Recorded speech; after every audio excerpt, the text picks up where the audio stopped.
back at it again today, and I've had a thing of damp ridden here overnight and running a dehumidifier. Try to suck some of this moisture out here. I can tell a little bit of a difference just by walking in the bathroom.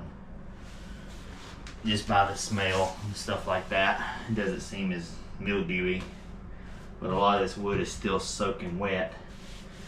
And what I'm going to be doing today, it's like cutting some of these nails out of here, because that wood's still pretty solid and it's not wet. So what I'm going to do is cut these nails out all the way around, and I'm going to start putting new wood up against that. Some new 2x8s. And then I'm going to start, I'll probably cut some of this out first and then put the 2x8s in.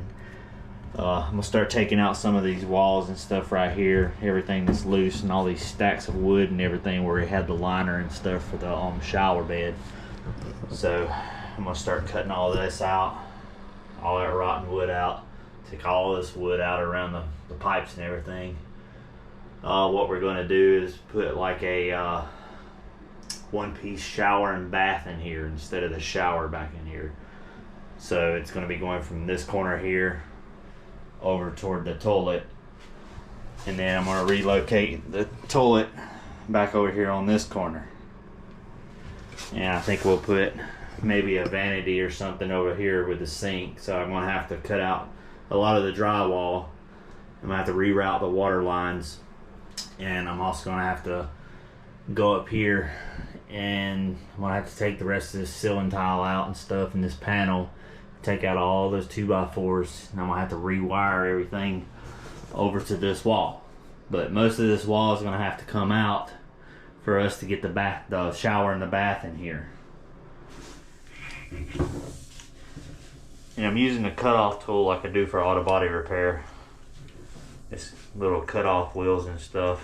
Make sure if you use anything like this, you wear the safety equipment, your goggles, safety glasses, but it's preferably you wear a face shield, because if these things do shatter, they'll go straight through your face and always cut away from you.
So I pulled out a bunch of this wood around here, except for that stack there. I'm gonna have to cut a little bit to get the rest of it out. I've got most of this out up to about where there was no water damage.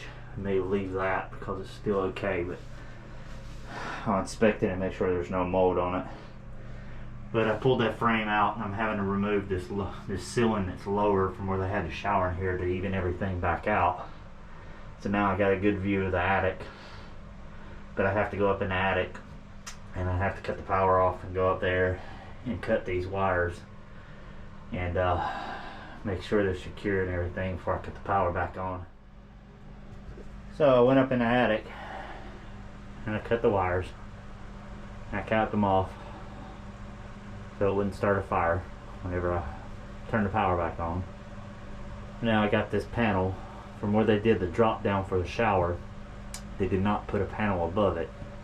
They just dropped it down 4 inches with the 2x4s. So I'm going to vacuum out all of this insulation. And then I'm going to drop the rest of the ceiling.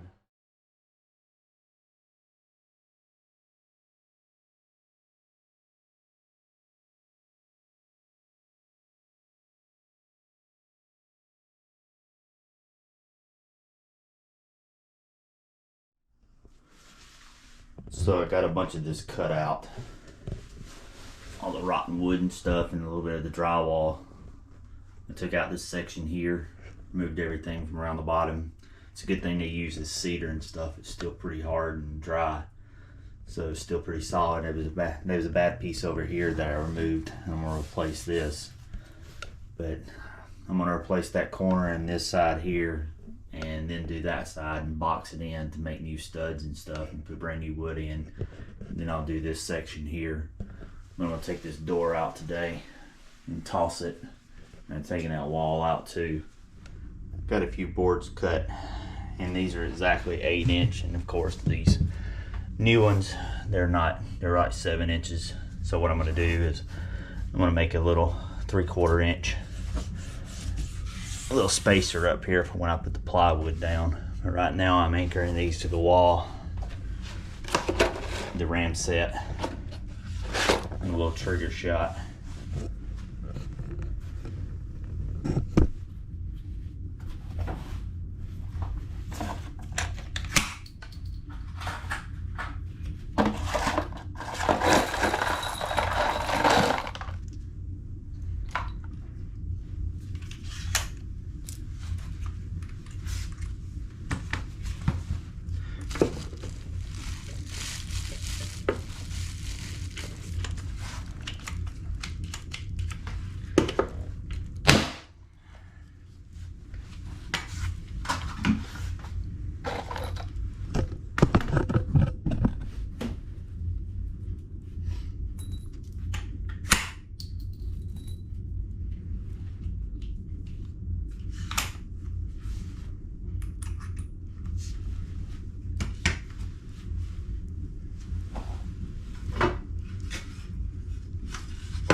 It all seems pretty good and level, so good.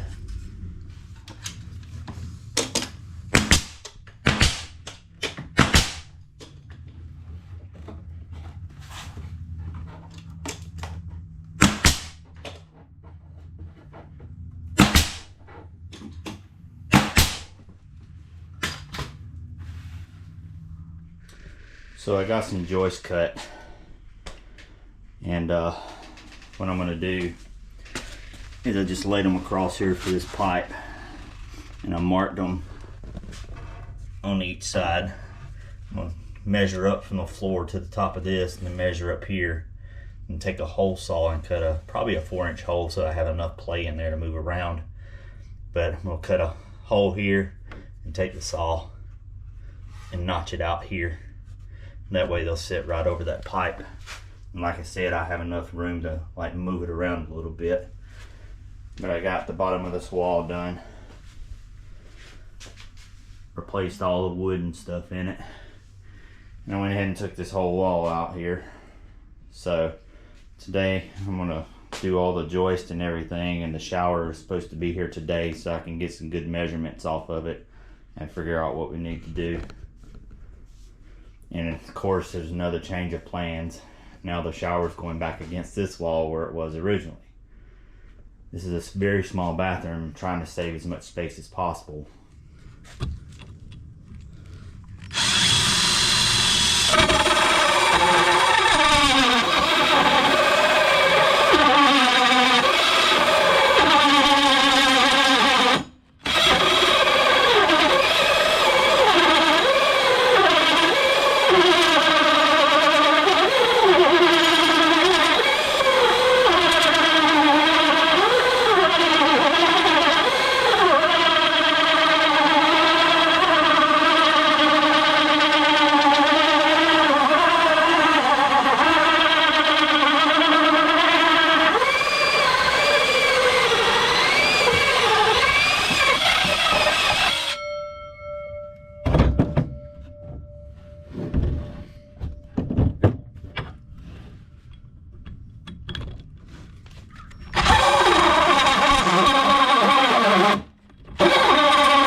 So there's our notch.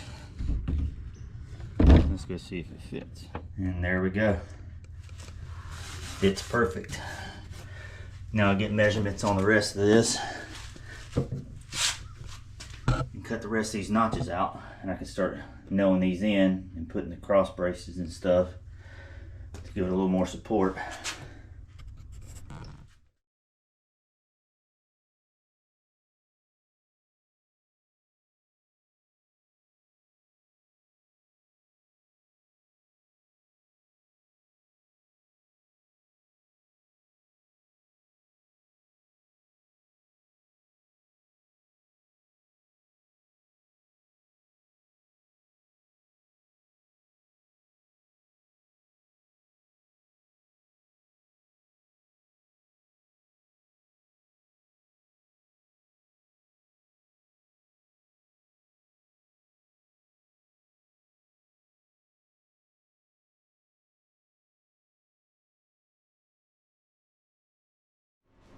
So I got most of the joist in and all the braces and everything.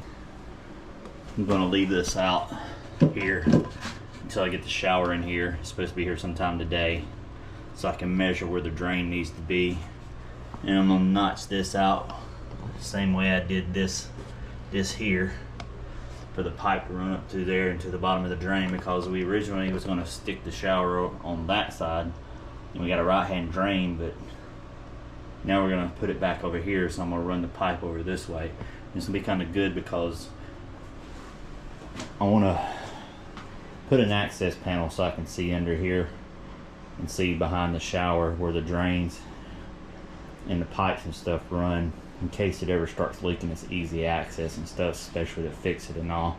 So it's kind of working out good that it's not over there, because there's a hot water heater on the other side of that wall and a washer and dryer.